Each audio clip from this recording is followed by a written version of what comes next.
सुवासिनींचा महत्त्वपूर्ण सण हरतालिका सर्वत्र उत्साहात साजरा। हिंदू धर्मात भाद्रपद महिन्याला विशेष महत्त्व आहे। या महिन्यात काही महत्त्वाचे सण उत्सव साजरे केले जातात।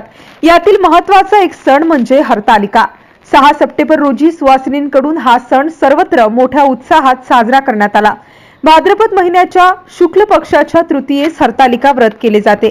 भगवान शंकर आणि माता पार्वतीला हे व्रत समर्पित आहे। या दिवशी अखंड सौभाग्य राहावे यासाठी महिला व्रत करतात। तसेच कुमारिका देखील मनासारखा वर मिळावा यासाठी हरतालिकेचे व्रत करीत असतात। हरतालिका व्रत करण्यामागे एक पौराणिक कथा देखील प्रचलित आहे।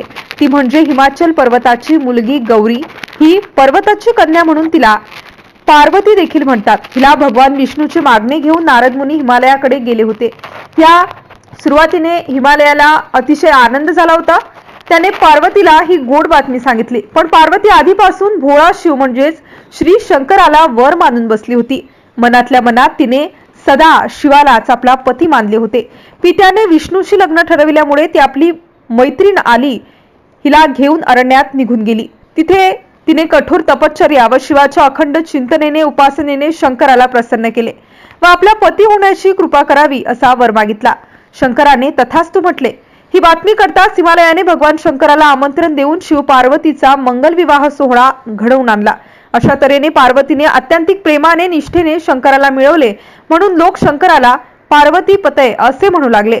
पार्वतीने शंकराच्या गुणांवर प्रेम केले। शंकर भोळा होता, पण कलागुणी, कर्तबगार, तपस्वी, शक्तिमान, दयाळू होता।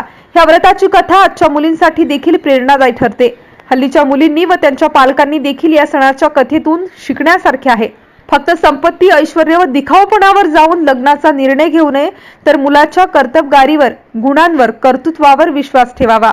ऐश्वर्याची खात्री देता येत नाही, म्हणून सदा गुणांची खात्री देता येते, हाच खरा हरतालिकेचा संदेश आहे।